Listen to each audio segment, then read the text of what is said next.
Good morning, everybody. It is Thursday morning, a little bit earlier than usual on the stream here today. That is due to an unfortunate appliance delivery scheduling snafu on my end. But nevertheless, we persist. So going a little bit early today. Hope that doesn't throw anybody off. Hope everybody's able to join. If not, watch it later, whatever you want to do. That's great. But here's the thing. We got a pretty nasty jobs report from ADP yesterday showing that in the month of November, 32,000 jobs were lost, a net loss of 32,000 jobs. And to make matters even worse, it's not just that we lost a net 32,000 payroll jobs. It's that most of those jobs came from small businesses with fewer than 49 employees. Big businesses, right? The big box retailers, all that kind of stuff, they added jobs. Major companies, of course, added roughly 90,000 jobs in the month of November, according to ADP. However, the losses from the small businesses, those with fewer than 49 employees, and of course, that and also includes those with fewer than 99 employees, they hemorrhage jobs. Absolute horrible jobs report for these small businesses across the country, which is ironic considering the fact that on the campaign trail every 2 years, Republicans tell us the only people they care about are the small business owners, right? Those are our people. Those are the only ones who matter, those small businesses. Nobody else matters, right? The workers sure as hell don't matter. They never talk about the workers. They just talk about small business owners. And yet here in Trump's economy, small businesses are the ones suffering the most. But the administration already has an excuse for it, right? They know exactly why small businesses suffered in the month of November. And wouldn't you know it, as luck would have it, it's all because of the Democrats, right? I mean, Republicans control everything. They're the ones who, are letting Trump get away with his trade war that's killing people, or killing the economy, I should say. His immigration policies that are stripping us of workers. It's all 100% Republican policy, yet somehow, some way, those pesky Democrats did it. Howard Lutnick, Commerce Secretary, said this about the jobs report. No, it's not tariffs. Remember, you had the Democratic shutdown, right? And what do you think happens to small business? The people who do business with the U.S. government, they know they're not getting paid, so they slow down their projects.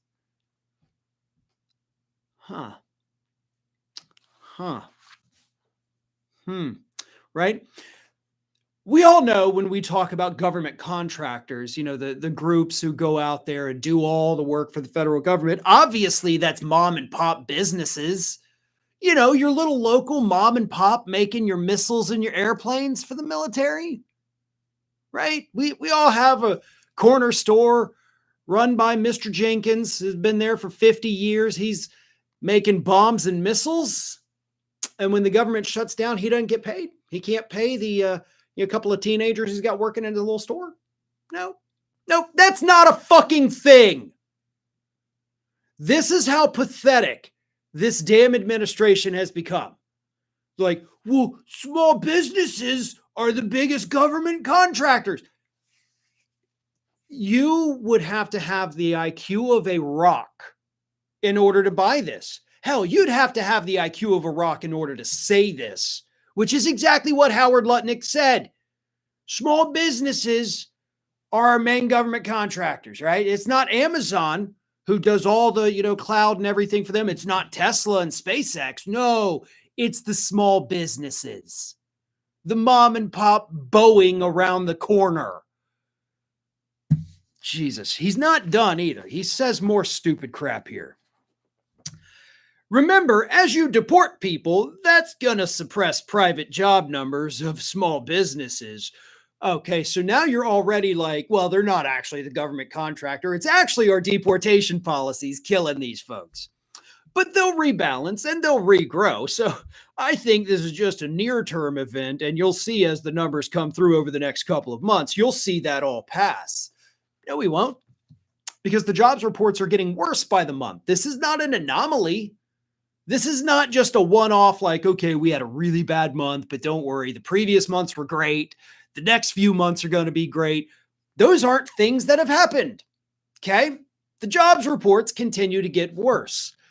But I do agree with him that we will see better jobs reports in the future because let's not forget, they fired the chief statistician for the Bureau of Labor. So, yeah, they're going to cook the books as they pledged to do back in March, which I've talked about repeatedly, talked about it when they announced it. He's basically telling us, like, don't worry, the next jobs reports are going to be super great. They're not going to be trustworthy, but they're going to look good. It's not going to be real, but it's going to sound awesome. The situation is actually so bad that Lutnick's response is not the worst part of it. The White House also announced shortly after this jobs report came out showing how Trump's economy is just not working for anybody other than the wealthy elite. The White House announced, you know what? Trump's going to go out there. He's going to do a nationwide tour.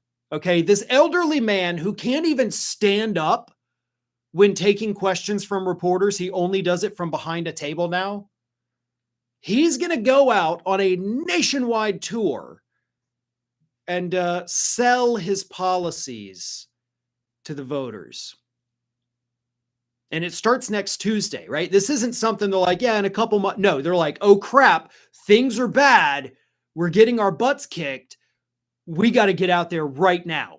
So he is kicking it off next week in northern Pennsylvania to go out there and convince people that you're not actually suffering. You're not actually struggling economically. Okay. All those price increases that you guys are whining about, which he said earlier this week, that's just a Democratic con job. Now, it's one thing for this idiot to say these things, to reporters or to put it on Truth Social. It's going to be another thing entirely when he looks these people in the faces, the people who know they're paying higher prices, and tells them, no, that's not actually happening. He's used to lying to their faces, don't get me wrong, but this is something different.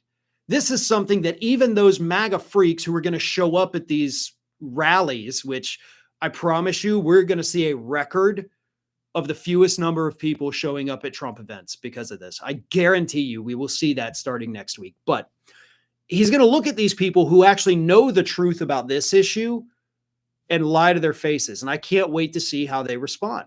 I can't wait to see how, the people like the good liars are going to go out probably before the crowds and talk to these people and get them to say the dumbest things possible. That'll be fun. But this is a whole new world for Trump. He is selling policies to people because everything's so bad that they know aren't the truth. So that'll be a very interesting one. I really can't wait to see what happens with that. Let me read some comments through here. Kenny People says, I wish you would get up there and tell them folks he'd be sitting in the wheelchair and trying to tell them people were just barely standing up. I don't know how he's physically going to do it. Like, honestly, I know I'm not the only one who notices this, but anytime Trump is not aboard Air Force One, if he is talking to reporters, he's sitting down now. Like, that's not a good sign. That's not something he ever did unless he was signing an executive order. But now it's every time. They bring him out to talk to reporters, and they've already set up a table for him to sit at because he doesn't have the stamina to do it. So maybe these little rally this is going to be, it's going to be a table out there and he's going to be, kind of sitting there like Steven Crowder waiting for people to come up so he can just lie to their face and move on to the next one. I don't know, but I don't think the guy's going to make it. I don't think he can stand up for an hour or an hour and a half or even 2 hours like he used to. Not without serious medical complications. His ankles are going to be that big around by the end of that if he stands for that long. So that'll be fun. Oh, and he's going to be bouncing up and down Air Force One? No, says Joy Hine 2127. Yeah, the flights, I got to imagine, get a little rough for him back and forth all the time. Time zone changes. He doesn't even know what time zone he's in right now. It's going to be rough. Um, fingers crossed, yes. Maybe his underlings are trying to get rid of him so one of them can get all the power. I don't know. Maybe. I mean, he called JD Vance incompetent this week. So, if we're going on Trump's own word, JD Vance isn't competent enough to come up with a plan like that. But we'll see. By the way, another story I got to talk about today because I love this one so much. This is my favorite guy, Mike Lindell, CEO of MyPillow, has officially filed the paperwork to be able to run for governor in the state of Minnesota, something that he teased a couple weeks back. And he's filed the paperwork. And he told reporters yesterday, he's like 98% sure he's going to run. He's not 100%, just 98%. So the MyPillow guy going to be running for governor in the state of Minnesota against Tim Walz, a ridiculously popular governor who, of course, now has national attention because of last year's campaign. He's got national attention and, honestly, national sympathy for the way that Trump has been attacking him. And Mike Lindell is looking around the country at how Republicans, especially MAGA freaks like himself, are failing across the board. And Mike Lindell said to himself, you know what? I need to get me a piece of that. I'm going to run for governor now. Oh, look at this. Oh, it's going to be great. I can bring my pillows into the governor's mansion and everybody can sleep comfortably tonight. Oh my God, we are in for such a fun year, folks. I mean, not economically, not financially, not foreign policy wise. In fact, in pretty much everything other than general humor of Republicans embarrassing themselves, it's going to be a horrible year. But there's going to be a lot to laugh at. And sometimes you gotta take the laughter. You got to enjoy the funny things in life as they happen, because we're going to see the dumbest human beings ever running for office next year. A story from a week or so ago that I didn't even get to was the ShamWow guy running for Congress as a Republican in Texas on an anti-woke agenda. The ShamWow guy who, I forget the story completely, but I think we all remember what happened to this guy, Vance Offer, I forget his name. But wasn't there something involving a lady of the evening and an assault and all that kind of craziness? So yeah, good luck with your anti-woke agenda, slap chop man. And again, Mike Lindell is still facing, tremendous hundreds of millions of dollars in defamation lawsuits. The courts recently went ahead and did the summary judgment and said, yes, you did defame Dominion and Smartmatic. So when we go to trial, we're only determining damages. But as I said, when I talked about Lindell potentially running for office, it's a great way to raise money. And because our campaign finance laws are so lax here in the United States, it's a pretty easy way, if you're broke, like Lindell claims he is, to, pad your own pockets there a little bit. Get a little bit of extra money when you have none. So that's what's behind this. Mike Lindell doesn't have a chance in hell of actually winning a statewide race. He didn't have a chance of winning like dog catcher in a town of 5 people. Okay. So it's going to be funny, but he's going to, use this to kind of get himself some money, I think, and maybe try to right the ship before he owes hundreds of millions of dollars that he doesn't have to these voting machine companies. Well, Smartmatic, not Dominion, because now a right-winger owns Dominion. That's probably not going anywhere. But yeah, there's so much insanity, and sometimes I feel like you do have to balance the horrible news, like the jobs report, with the more funny things to kind of keep everybody a little bit positive, like Mike Lindell running for governor. So yeah, we got to balance it out, right? Can't just always be horrible, negative. Sometimes we got to take the time to laugh, which is why I do enjoy talking about some of these more ridiculous stories every now and then, just to keep our spirits up a little bit, I guess. It's a very depressing world right now, very depressing country, very depressing time period. So laugh when you can, because they're a little few and far between at this point. Let's go to some comments here. It says, this is from Big Dog 913. It says, hey, Farron, I've been a longtime subscriber. What advice do you have for someone like me who is in law enforcement and I'm progressive, but work in a pretty conservative field area? I would say baby steps, right? Try to slowly deprogram people, or maybe get them to see your points with small little tidbits here and there, not endorsing necessarily an ideology or a specific politician, but policies. If you get them to start, thinking in terms of just policy outside of, party lines, get them to warm up to some of that, and then they can start warming up to more progressive ideas, and then hopefully progressive politicians. So I think that's the best way about that. It's always got to be a focus on policy first, politicians and parties second and third. Because when you look at the polls, and this is something, again, I've talked about for years just with the polls, when you strip ideology away from issues, it's amazing how many, conservatives do support things like universal health care, debt-free college, protecting the environment. We actually have a lot in common once you strip away the ideology and all of that stuff. So again, if you start talking, just policy in general, you can make headway.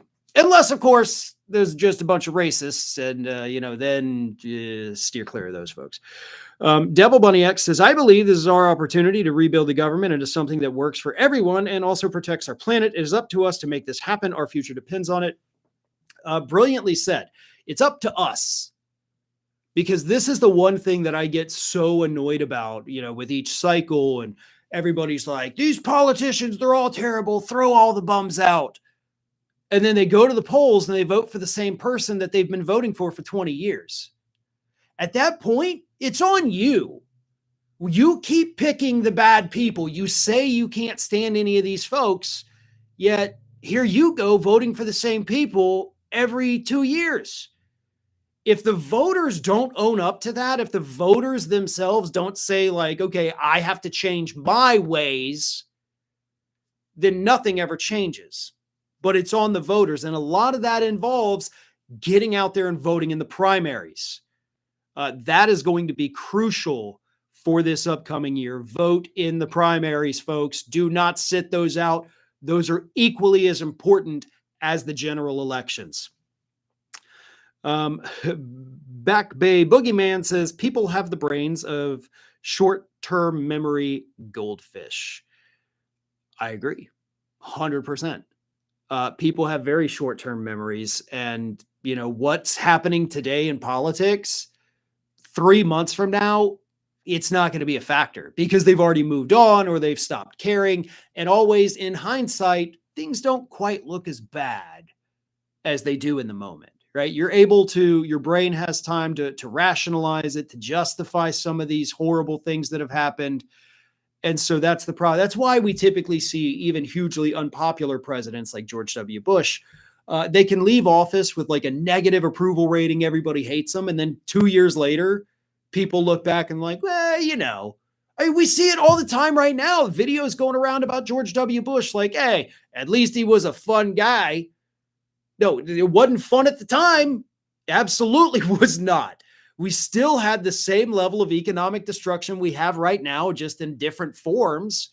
But people are now looking back at him as like this kind of jovial little, like, oh, he's just a lovable goofball that killed millions of people across the globe. But they forgot that part. And now it's just him not being able to open doors and, ducking the shoe. It's ridiculous, the memories that this country has, the American people. Listen, I know this is a little bit shorter today. I know this is, earlier today, but like I said, I have an appliance delivery coming up because I was not paying attention when I scheduled it. So I got to head out of here. Let me get the super chat from VMan29397. Says, Farron, I think Afton Bean should run again in 2026. She should do better since the GOP won't be able to focus resources in a midterm election. I agree and disagree. I like her. I think she was good. I typically don't like repeat candidates in the same race. Majority of the time, that doesn't go well. So I'm not sold on that idea. Another super chat here. Thank you very much from Michelle Wood says, here's something to make us all laugh in these dark times. Farron, I've watched you on ROF over a year or so, and I didn't understand or learn your name until this year. I thought this channel was a bank or a car dealership. Thank you. Yes. Not a bank, definitely not a car dealership. But thank you. I do appreciate that. I appreciate everybody that's stuck with us over the years. I appreciate everybody that is new to the channel. If you're not already subscribed, please do so. Your support is what's keeping us going. Again, we hit 1 million subscribers on Monday, which is amazing. I am so incredibly excited about that. And let's keep going. Let's keep growing. And if you're not following me across social media already, please do so at Farron Balanced. Instagram, Facebook, TikTok, Threads, and Blue Sky at Farron Balanced. And if you don't have time to write all that down, just look in the description of this video, and all of those little links are right there handy for you. You can go follow me. You can see my dogs, Hannah, Aspen, Atlas, Judge, 4 wonderful English cream golden retrievers. I post a lot of those videos and pictures over there, so go check it out if you're into my dogs, which I very much am. I love them so much. But anyway, thank you all. I appreciate it. I'm going to go get ready for my new fridge. Got some other great content coming up later in the day. And I will talk to you again live on Monday, 9 a.m. Thank you very much, everybody.